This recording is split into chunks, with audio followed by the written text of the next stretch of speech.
저는 지난 주일에 아그라에 있는 교회에서 예배를 드렸어요. 시장에 차를 세워놓고 골목을 한참 걸어 올라가야 했습니다. 길에 오물들이 하도 많아가지고 앞을 보고 가는 게 아니라 땅을 보면서 이렇게 발꿈치를 들고 그렇게 걸어가야 하는 그런 길이었는데, 한참을 가다 보니까 막 골목에 찬양 소리가 가득하더라고요. 그래서 여기서 이래도 되나 그런 생각이 들었는데, 그 교회 성도들은 이렇게 찬양을 열심히 했습니다. 대단한 찬양대가 있겠구나. 그리고 이제 올라간 거예요. 2층으로 올라가는데 복도가 너무 좁아가지고 백팩을 풀러갖고 옆으로 이렇게 지나가야 하는 그런 복도를 따라서 올라갔더니 한 60명, 70명 정도의 성도들이 모여 있었습니다. 찬양을 열심히 하더라고요. 그날 제가 설교자였거든요. 그래서 맨 앞에 인도를 받아서 앉게 되어졌는데, 대단한 악기가 있었습니다. 조그만한 핸드드럼, 우리말로 말하면 장구 비슷한 거, 딱 그거 하나 의지해서 30분, 40분 동안 찬양하는 모습을 보았습니다. 여러분, 이런 예배당에서 예배할 수 있는 사람 세상에 많지 않습니다. 이런 아름다운 찬양 하나님 앞에 드리며 예배할 수 있는 사람 정말 손에 꼽아요. 우리는 큰 복을 받은 사람인 줄로 믿습니다. 구원하셔서 하나님 자녀 되게 하신 것도 감사한데, 이렇게 아름다운 예배당에서 이렇게 멋진 찬양을 하나님 앞에 드리며 예배할 수 있다는 것, 여러분 이게 얼마나 큰 기쁨인지 선교지에 가봐야 합니다. 다음엔 저랑 같이 가십시다. 그렇게 하나님을, 물론 그 예배는 형편없는 예배다 그런 말씀 드리는 건 아니에요. 얼마나 뜨겁게 예배를 드리는지 저 뜨거움이 우리에게도 있어야 되겠다, 그런 도전도 받지만, 한편으로 오늘 시차가 있어서 같은 시간은 아니지만 오늘 하나님 앞에 드리는 우리 교회 예배는 또 얼마나 아름다울까 하는 생각이 들었답니다. 오늘 귀한 찬양 우리 하나님 앞에 영광 되어졌을 줄로 믿고요, 또 여러분 모두에게도 큰 은혜가 되셨을 줄로 믿습니다. 예배당에 나온 게 기쁨이지요? 예배할 수 있는 게 감사 맞습니까? 맞습니다. 근데 옆에 같이 예배하는 사람이 너무 소중하고 귀하지요? 오늘은 선교지에서 막 왔으니까 선교지 언어로 인사를 한번 해보십시다. 손을 이렇게 합장을 하고 보통 인사를, 이게 뭐 이상한 게 아니라 그 나라가 그렇게 해요. 한번 같이 해보십시다. 자, 옆에 분들한테 나마스테, 나마스테, 나마스테. 힌디 말로 안녕하십니까 그런 말이에요. 잘 지내셨죠? 그런 말입니다. 제가 가장 많이 했던 말이 나마스테라는 말이었어요. 예수 믿지 않는 사람들에게는 나마스테 이렇게 인사를 했고요, 예수를 믿는 사람들에게는 자이마스키, 하나님 앞에 영광을, 이런. 근데 뭐 하나님을 모르는 사람은 하나님 앞에 영광을 그런 거 잘 모르니까 나마스테 이렇게 인사를 했답니다. 여러분 언젠가 인도에 가서 아그라 지역에 우리가 세운, 하나님이 주신 은혜로 우리가 세운 아름다운 예배당에서 또 예배할 수 있을 때 그곳에서 만나는 사람들한테 인사할 수 있도록 잘 외워두세요. 인도 선교 잘 다녀오게 하신 것 감사합니다. 감사하다라는 말은 또 뭘까요? 여러분에게 한번 드려볼까요? 단내와 감사합니다라는 말입니다. 9시에 여러분 함께 기도해 주셔서 고맙고, 또 선교에 관심 가져주시고 여러 가지로 동참해 주셔서 감사합니다. 가장 선교적인 색채가 짙은 그런 성경 말씀을 한 곳 찾는다고 하면 사도행전일 거예요. 사도행전은 성령께서 구원의 복음을 세상에 확장해 나가시는 역사적인 기록입니다. 시간을 따라서 하나님이 어떤 지역에서 언제 어떻게 복음을 확장해 나가셨는지 구체적으로 기록한 말씀이 바로 사도행전이죠. 자, 복음을 전하기 위해서 성령이 사람들을 선택해 세우십니다. 그래서 사도행전에 세워져 있는 사람들은 한 사람도 예외 없이 모두 다 복음을 전하는 사람들이었습니다. 여러분, 첫 번째 복음을 전하는 사람 누굴 기억하나요? 베드로지요. 사도행전이 시작되면서 베드로가 제자들 앞에 우리 보선하자, 한 사람 제자가 없어졌으니 12명의 제자 중에 한 사람을 세워야 한다. 그렇게 말하며 앞장서잖아요. 그렇게 그는 작은 공동체의 믿음의 리더였습니다. 근데 그 사람이 나가 복음을 전했을 때 어떤 일이 일어났나요? 3,000명씩 5,000명씩 회개하며 하나님께로 돌아옵니다. 물론 그 8,000여 명이나 되는 사람들이 한 곳에서 다 예배를 드렸을 가능성은 많지 않아요. 왜냐하면 지금부터 2000년 전의 일이니까 예루살렘에 그만한 건물이 없습니다. 일단은. 그래서 그들이 그렇게 모여 있다기보다는 모두 다 가정교회로 나뉘어져서 장로들이 인도해 교회를 섬겼겠지만, 그러나 그들 모두는 다 하나의 아이덴티티, 예루살렘 교회 성도라고 하는 그런 마음이 있었을 거예요. 그렇게 큰 믿음의 공동체, 오늘날 어떤 메가 철치와 견주어도 조금도 부족함이 없는 대단한 교회가 되었습니다. 자, 교회 역사상 첫 번째 세워진 집사들, 우리는 안수집사 그렇게 부릅니다. 특별히 안수를 해서 세우기 때문에 안수집사라고 하는 호칭이 생겼죠. 자, 그 안수집사 7명 중에 우리는 적어도 2사람에 대해서는 압니다. 사도행전도 그 2사람을 특별히 언급하고 있어요. 첫 번째 사람은 스데반이죠. 스데반 순교합니다. 뭐 때문에 순교했나요? 복음 전하다 순교했습니다. 사실은 교회의 사무, 재정, 돌아보라고 세워진 사람들인데, 그러나 주판을 두드리고 그리고 서류를 작성하는 것보다는 훨씬 더 복음을 전하는 일에 그들의 마음이 뜨거웠다는 것이죠.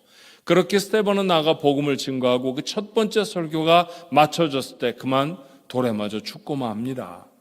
두 번째 집사는 빌립이죠. 빌립은 사마리아 성에 복음을 전합니다.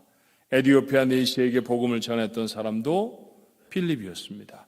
외국인에게 구체적으로 복음을 전했다라고 하는 신약 성경의 기록은 아마 빌립이 처음일 거예요. 자, 그렇게 예루살렘 교회는 복음을 전하는 하나님의 사람들과 더불어 부흥해 나갔습니다. 그런데 핍박이 닥치죠. 핍박이 닥쳐서 교회가 흩어지기 시작합니다. 팔레스타인 각지로 다 흩어졌습니다. 그중에 안디옥에 성도들이 정착했죠. 그 안디옥이 어딜까요? 자, 신약 성경에는 2곳의 안디옥이 언급이 됩니다. 하나는 터키의 내륙 지방에 있는 안디옥, 구분을 해서 그것을 비시디아 안디옥 그렇게 불러요. 또 하나는 팔레스타인 저 북쪽 끝머리에 지금 투르키예라고 이름이 바뀌어져 있는 터키와 인접 지역에 있는 안디옥을 수리아 안디옥 그렇게 부릅니다. 이번에 큰 지진이 났던 가지안텝이라고 하는 곳, 바로 그곳이 이 수리아 안디옥 지역이죠. 소식을 들으며 마음이 얼마나 아팠는지 몰라요. 제가 한 3년, 4년쯤 전이었나요? 그곳에 방문해서 그 지역의 교회들을 둘러보고 또 실제로 안디옥 교회라고 하는 이름을 붙인 개신교회가 예배당이 있었습니다. 근데 은행 건물로 사용하던 그 예배당, 회교도 국가에 예배당 건물이 있다는 건 정말 큰일이거든요. 그런데 그 예배당 건물이 그만 폭삭 주저앉고 말았어요. 다행히도 교회를 섬기던 선교사님 가족은 피했고 그 교회 교인들도 다치진 않았습니다만, 예배당 때문에 다치진 않았어도 그 교인 중에 참 많은 사람들이 가족을 잃어버렸답니다. 그리고 복음을 전하던 성도들도 정말 많이 목숨을 잃었죠. 바로 그 지역이 안디옥 지역입니다. 안디옥 교회라고 하는 교회 이름이 참 많잖아요. 안디옥 교회로 이름을 붙였을 때 아마 그 교회들은 대부분 다 우리도 초대 교회 중에 하나였던 안디옥 교회처럼 선교 열심히 하자 그렇게 이름을 붙였음에 거의 분명합니다. 그렇게 초대 교회 중에 가장 부지런히 선교하던 교회였습니다. 다른 사람들은 아직도 이 유대인들에게만 복음을 전했던 시절이었는데, 안디옥 지역에 모여 있었던 성도들은 헬라 사람들, 그리스 문화권의 사람들에게 복음을 증거하기 시작했어요. 성경에 보면 그들을 헬라인들 그렇게 표현하기도 하지만 이방인 그렇게 표현하기도 하지 않습니까? 이방인에게 마침내 복음을 전한 선교의 제대로 된 의미의 선교를 시작하게 된 교회가 바로 안디옥 교회였습니다. 복음을 전하는 교회는 늘 성장합니다. 그 안디옥 교회도 복음 증거하는 일에 열심을 냈더니 하나님이 그 교회를 계속해서 부흥시켜 주었죠. 이 부흥을 돕기 위해서 예루살렘 교회의 지도자들이었던 사도들이 사람 하나를 뽑아 보냅니다. 그렇게 보내진 사람이 바나바라는 사람이었어요. 이 바나바가 가며 자기 혼자서 사역을 감당하려고 하지 않고 다소에 가서 오랫도록 칩고하고 있었던 바울을 데리고 갑니다. 물론 그때는 사울 그렇게 불렀겠죠. 유대인들에게는 사울이라는 이름으로 더 잘 알려져 있었던 사람이기 때문입니다. 그 바나바가 바울을 데리고 안디옥 교회에 부임을 해서 이후에 안디옥 교회는 놀라운 성장을 하게 됩니다. 사람들은 비로소 교회 공동체를 그리스도를 따르는 사람이라고 하는 의미의 그리스도인 그렇게 불렀어요. 자, 사도행전 11장 26절의 기록을 보면 이렇게 되어 있죠. 만남에 누가 만났냐 하면 바나바가 바울이라고 나중에 이름을 바꿔 부르게 된 사울을 만났다는 얘기입니다. 만남에 안디옥에 데리고 와서 둘이 교회 1년간 모여있어 큰 무리를 가르쳤고 제자들이 안디옥에서 비로소 그리스도인들아 일컬음을 받게 되었더라. 그리스도인, 오늘 우리의 정체성을 말하는 단어 아닙니까? 크리스찬이라는 단어. 그 이름이 처음 시작된 것이 바로 이 선교하던 교회 안디옥 교회 성도들이었다는 것이죠. 그런 행복한 경험을 하고 있었는데 돌연 성령이 그 교회에 말씀하기 시작합니다. 부흥의 주역이었던 바나바와 바울을 선교사로 파송하라는 것이죠. 본문은 2절 3절의 말씀입니다. 주를 섬겨 금식할 때 성령이 이르시되 내가 불러 시키는 일을 위하여 바나바와 사울을 따로 세우라 하시니 이에 금식하며 기도하고 두 사람에게 안수하여 보냈어요. 안수만 하고 교회에 남아있는 것이 아니라 그들이 복음을 전하기 위해 갔습니다. 복음 전파의 사명은 이처럼 교회의 가장 중요한 사명이라는 것이죠. 교회 부흥의 핵심적인 인물도 떼어내서 보낼 정도로 그렇게 안디옥 교회에 있어서 복음 전파, 이 선교의 사명은 크고도 중요한 사명이었습니다. 이렇게 파송된 바나바와 바울, 그들이 소아시아 지역, 튀르키예 지역에 여행을 하며 복음을 전합니다. 보통은 이 사건을 바울의 1차 전도 여행 그렇게 부르죠. 그들은 여행을 마치고 그들을 파송한 안디옥 교회로 돌아왔습니다. 환대를 받았을 거예요. 제가 한 2주 만에 여러분을 뵀더니 여러분이 저한테 해주셨던 인사가 목사님 고단하시죠? 수고하셨어요? 이런 것이었습니다. 바울과 바나바도 아마 안디옥 교회로 돌아왔을 때 성도들에게 그렇게 환대를 받았을 것입니다. 매우 어려운 일이 많았으니 쉼도 가졌을 것입니다. 그러나 가장 중요한 일은 그들이 선교지에서 행하였던 일, 그 하나님이 행하신 일을 교회에 보고하는 일이었어요. 두 번째 본문인 사도행전 14장 27절의 말씀이 그렇지 않았습니까? 그들이 이르러 교회를 모아 하나님이 함께 행하신 모든 일과 이방인들에게 믿음의 문을 여신 것을 보고했다 했습니다. 어떤 보고였을까요? 우리는 바나바와 바울의 행적을 사도행전 13장과 14장을 통해서 좀 압니다. 그들은 처음에 지중해를 건너서 구브로라고 하는 섬에 도착했습니다. 구브로, 요즘 말로는 사이프러스 그렇게 불러요. 그 섬에 도착해서 그곳에 유대인인데 마술사로 선지자 노릇을 하고 있던 사람을 만났습니다. 이 사람의 이름이 당돌합니다. 바예수였습니다. 바울과 바나바를 대적하지요. 자, 복음을 전하는 바울을 대적했을 때 바울이 성령의 힘을 입어서 그를 잠시 동안 눈을 어둡게 합니다. 앞을 못 보는 소경이 되어졌다는 얘기입니다. 복음을 막 대적하는 사람이 갑자기 앞을 못 보게 되니 그 사건을 보았던 사람들이 얼마나 놀랐겠어요. 특별히 총독이 이건 하나님이 하시는 일이다 그렇게 생각했죠. 그리고 많은 유대인들이 복음을 받아들이게 됐습니다. 작은 섬에 머물러 있을 수가 없었죠. 이 전도팀은 이제 다시 바다를 건너서 소아시아의 해안가 지역인 밤빌리아의 버가라는 곳에 도착을 합니다. 그리고 조금 전에 우리 찬양대가 찬양한 것처럼 태산을 넘어 험고에 가도 그 앞에 바로 그 해안가서부터 불뚝 올라와서 서 있는 산이 토로스라고 하는 산이에요. 대단히 높습니다. 맨 꼭대기 정상은 10,000feet라고 하고요. 대부분 만년설을 이고 있는 높고 험준한 산입니다.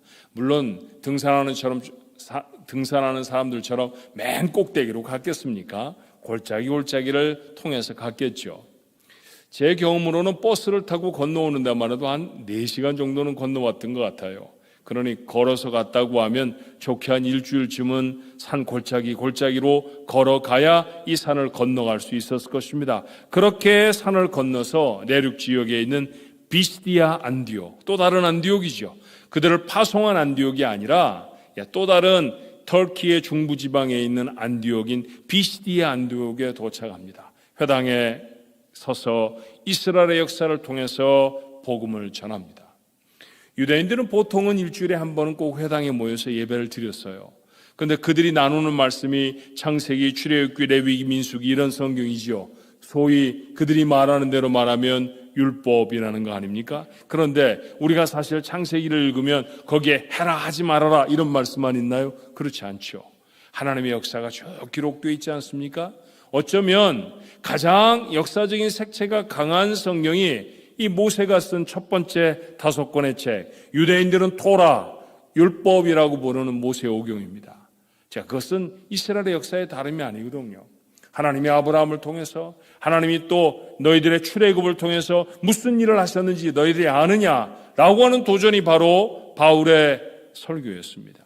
자, 그 말씀을 통해 그들에게 하나님이 구원의 역사를 증거해 준 것이죠. 이 모든 사건이 너희들을 오늘 구원하시려고 하는 하나님의 계획이다 라는 메시지였습니다. 얼마나 잘 알아들었을까요? 그런 점에서 바울은 탁월한 설교자였어요. 전혀 알아들을 수 없는 얘기로 한참을 생각해 겨우 고개를 끄덕이게 되는 그런 말씀이 아니었습니다. 단박에 알아챌 수 있는 말씀으로 전하는 것이죠. 맞아요. 선교는 그렇게 해야 합니다. 복음은 이해할 수 있는 말과 이해할 수 있는 사건을 통해서 전해야 하는 것이죠. 저희들이 이번에 인도에 도착했을 때에도 인도에서 그들에게 복음을 전한 언어는 영어였습니다. 저희들이 힌디 말을 못하니까. 그래도 인도는 다행스럽게 영어를 좀 하는 사람들이 있어요. 그래서 저희들이 영어를 말을 하면 그 영어를 듣고 힌디 말로 통역을 해주는 사람들을 사역자로 찾을 수가 있었습니다. 그래서 그들이 이해할 수 있는 말들로 전하는 것이죠. 또 이해할 수 있는 사건을 전하는 것입니다. 여러분 아십니까? 우리는 샌프란시스코에 살고 있으니까 온 세계 사람들이 샌프란시스코를 다 알 것 같죠? 세상에서 가장 아름다운 도시로, 금문교가 그림처럼 걸려져 있는 도시로, 천만의 말씀입니다. 제가 만났던 한 1000여 명의 사람 중에 샌프란시스코를 알고 있는 사람은 100명도 되지 않았어요. 가는 데마다 물어봤습니다. 전 샌프란시스코에서 왔습니다. 샌프란시스코를 아시나요? 그러면 멀뚱멀뚱 얼굴만 쳐다봐요. 저처럼 생긴 사람도 처음 봤는데 저런 사람이 샌프란시스코에서 왔다니 달나라에 있는 나라인가 또 도시인가 아마 싶었을 것입니다. 그것보다 훨씬 유명한 것이 우리 도시에 있는 어떤 특별한 IT 회사들 있잖아요. 그런 회사들을 언급하면 그때서야 그러고 고개를 끄덕끄덕 하는 걸 볼 수 있었어요. 그렇게 그들에게 저희들이 살고 있는 도시는 먼 도시였습니다. 우리가 이곳에서 우리의 상황 속에서 일어나는 일들을 말을 하면 아마 거의 이해할 수 없을걸요. 그래서 저희들은 저희들의 몸이 아팠다가 나은 것들을 간증하기 하곤 했습니다. 얼마나 잘 받아들이는지 몰라요. 환경이 정말 어려운 곳입니다. 이윤범 장로님이 이런 얘기 절대 하지 말라고 그랬는데 왜냐하면 여러분 자꾸 환경이 나쁘다고 하면 인도에 안 갈 거라고 하니까. 근데 정말 환경이 안 좋아요. 너무너무 불결하고 너무너무 위생 상태가 좋지 않은 그런 곳입니다. 오죽하면 양치질을 하고 나서도 바롤워러로 입을 헹궈야 되는 그런 곳이 바로 인도죠. 그래도 여러분 걱정하지 마세요. 우리 4사람 살아서 잘 돌아오지 않았습니까? 볼에 살도 좀 오른 것 같지 않아요? 인도 가서 인도 음식을 이제 오른손으로 뜯어서 먹는 법을 배우고 왔답니다.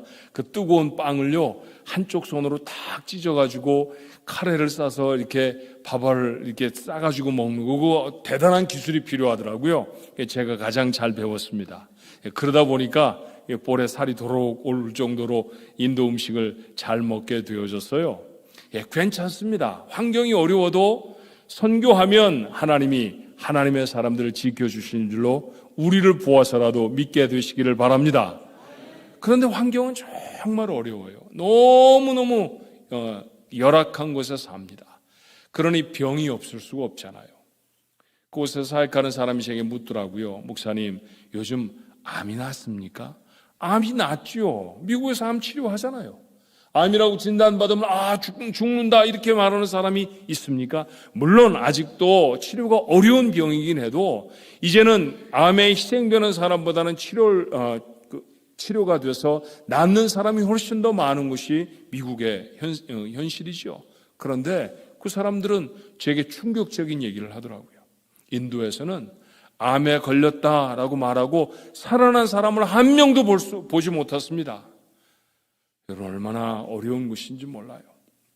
한 곳에 갔더니 아이들이 다 기침을 하고 있습니다. 마스크를 쓸 수 없는데 참 걱정해요. 이걸 어떻게 하나. 마스크 벗고 저렇게 하다가 또 저게 감기 정도면 괜찮은데 코로나면 어떻게 하지? 별 생각이 다 들었어요. 그런데도 주여, 우리를 낫게 해줄 줄로 믿습니다. 우리를 지켜줄 줄로 믿습니다. 그리고 이제 기도를 해주는 거예요. 그래서 물어봅니다. 무엇 때문에 아프냐? 기침한 지는 얼마나 됐느냐? 너 이름은 뭐냐? 나이는 몇 살이냐? 이런 걸 물어보고 기도를 해줘야 할 건 아닙니까? 근데 제가 듣고 보니 의사가 아닌 저도요, 감기예요, 감기. 그 감기에는 타이레놀을 먹으면 되지. 무슨 목사 기도에서 하나님의 특별한 기적이 임해야 되는 건 아니잖아요. 속으로 은근히 부화가 나더라고요. 아니, 약 몇 알 먹으면 나을 건데 뭘 그렇게 기도를 해달라고 하나. 마음속에 제가 불경한 짜증이 좀 났습니다. 자, 그 집을 돌아서 나오는데 하나님의 음성처럼 제 마음속에 들렸어요.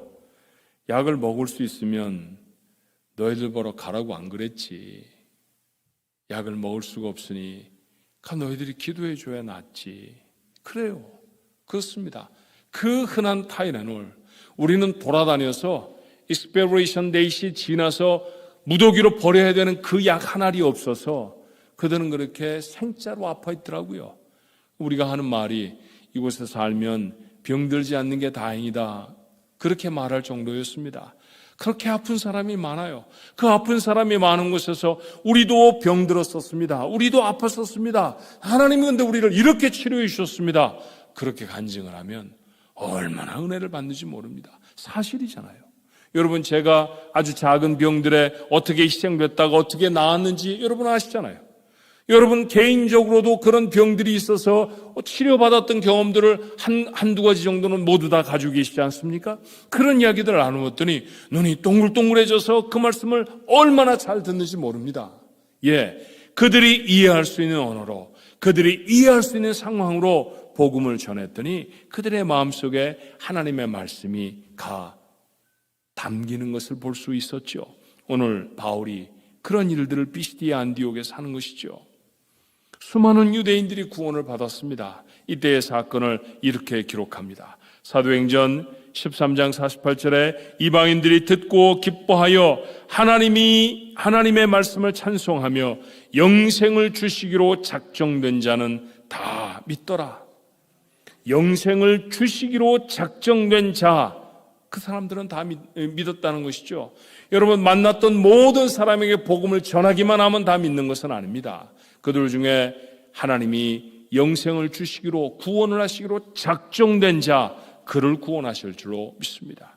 저희들이 하고 온 것은요, 바울이 표현한 것처럼 아무것도 아니에요. 씨를 뿌리고 물을 주었을 뿐입니다. 자라게 하시는 분은 누구십니까? 하나님이십니다. 그러니 여러분이 지속적으로 계속해서 기도해 주셔야 합니다. 선교여행을 통해서 만나고 복음을 전하고 세례를 주었던 사람들, 저들이 구원받기로 작정된 사람들이 그 안에 있다고 하면 반드시 하나님의 사람이 되어 하나님을 예배하는 사람이 될 줄로 믿습니다. 그런데 이 바울의 일행은 그곳에서 박해를 심하게 받습니다. 유대인들이 자꾸만 바울의 설교에 마음을 여니까 정통 유대인들이 불안해서 바울을 그 마을에서 쫓아내려고 했던 것이죠. 그래서 바울을 할 수 없이 옆마을 이고니온이라는 곳으로 옮겨갑니다. 요즘은 꼬냐라고 하는 이름으로 불려지는 곳이죠. 그곳에서 복음을 전해서 핍박은 더 심해졌고요. 돈에 맞아 죽을 뻔하기도 했어요. 지금도 복음을 전하는 일에는 위험이 따릅니다.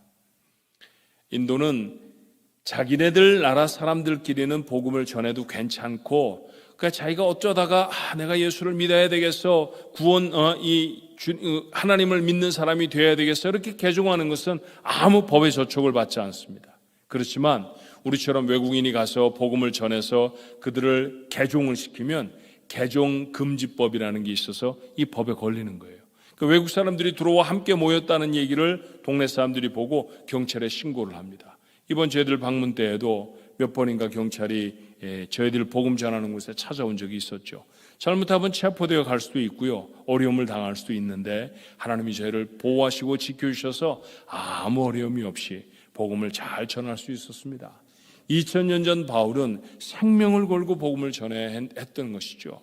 그 어려움을 당해서 한 마을에서 복음을 전하다가 핍박을 당해 다른 마을로 옮길 수밖에 없는 그런 상황으로 생겼습니다. 그래서 다시 옮겨간 곳이 루스드라라고 하는 지역이에요. 루스드라에서는 나면서 한 번도 걸어보지 못한 사람을 고쳤습니다. 자, 이게 바로 바울과 바나바가 돌아와 안디옥 교회에 했던 보고였습니다. 저희들이 루스드라에 갔었거든요. 그런데 그곳에서 한 번도 걸어보지 못한 사람을 만났답니다. 그런데 그 사람을 기도했더니 그 사람이 걸었습니다. 그러면 교인들이 뭐라고 했겠어요? 아멘 했겠죠. 그렇게 보고를 하고 하나님이 행하신 일을 서로 나누는 일이 선교여행 막바지에 되어진 일이었다는 것이죠. 자, 안진뱅이가 걷게 되어지니까 그 일을 행한 바울과 바나바가 신으로 추앙받기도 했어요. 바나바는 제우스 신으로, 바울은 헤르메스 신으로 추앙을 받죠. 그들이 옷을 찢으며 우리한테 경배하지 말고 이 일을 행하신 하나님께 경배하라고 그렇게 하나님 앞에 영광을 돌리기도 했었습니다. 그런데 이 큰 기적을 행한 이 마을에서 이고니온에서부터 그들을 추적해 쫓아온 유대인들이 그곳에 살고 있는 유대인들의 마음들을 막 부추겨서 이번에는 정말 돌을 쳐서 바울을 죽음에까지 몰아갑니다. 사실은 죽은 줄 알았어요. 내다가 버렸죠. 그런데 하나님이 기적처럼 살려주셨습니다. 하지만 그들은 걸음을 멈추지 않고요, 그 곁에 있는 더베라는 도시까지 나아갑니다. 그곳에서도 복음을 전했죠. 그리고 이후에는 그들을 핍박하고 그들을 어렵게 했던 그 도시들을 다시 거쳐서 루스드라, 이고니온을 거쳐 안디옥으로 귀환합니다. 그리고 그 곳곳마다에서 하나님이 무슨 일을 행하셨는지, 하나님이 어떻게 병자를 고치시고 하나님이 어떻게 기적을 나타내셨는지, 하나님이 누구에게 복음을 전하시고 누가 하나님의 사람으로 돌아오게 되어졌는지를 나누었다는 것이죠. 이것이 하나님이 하시는 일이구나. 안디옥 교회가 마음이 뜨거워졌을 것입니다.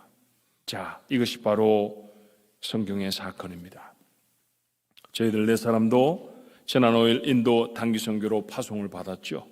실제로 사역을 시작한 것은 13일 주일 이후에 월요일 날 도착해서 화요일부터 시작하게 됐는데 한 이틀 정도는 델리에서 사역을 했고요. 뉴델리라고도 부르는 델리라는 곳이죠. 인도의 수도인. 그곳에 빈민가에 아직도 복음을 전해 듣지 못한 사람들이 있어서 교회도 방문하고 그리고 그들에게 들어가 복음을 전하는 일도 했습니다. 이후에는 아그라 지역으로 옮겨서 아그라 지역에서 한 6일, 7일 정도 있으면서 주일 예배도 함께 드렸고 그곳에 많은 독리들을 저희들이 세어보니까 저희들이 두 팀을 나눠서 다니기도 했는데 각각 한 20마을 정도, 그러니까 한 40마을 정도를 돌아다녔고요. 한 마을에 평균 15명에서부터 많을 때는 한 40명 정도까지 모였거든요. 예배할 때는 한 70여 명 정도가 모였었고요. 그러니까 한 평균 잡아서 한 30명 정도라고 하면 한 1200명 정도 만난 거죠. 그 중에 한 70% 정도는 세례를 받았습니다. 그렇게 놀라운 하나님의 일들을 저희들이 목교하고 돌아왔죠. 이제 그 일들을 교회 앞에 보고하려고 합니다. 저희들이 이번 선교여행에 3가지 중요한 목적이 있었어요. 첫 번째, 복음을 전하는 일. 두 번째, 복음을 전하는 사역자들을 섬기고 격려하는 일. 세 번째, 그 복음을 전해 믿음의 사람들이 되어진 사람이 예배할 수 있도록 예배당을 건축하고 있는데 그 예배당의 건축 진행 상황, 이것을 우리가 확인하는 일이었습니다. 우리 장로님들이 각각 나오셔서 이 일들을, 하나님이 어떤 일들을 하셨는지 여러분과 함께 나눌 것입니다. 첫 번째로 우리 유경훈 장로님 나오셔서 각 마을을 방문하며 복음을 전파했던 일들을 나누시겠습니다.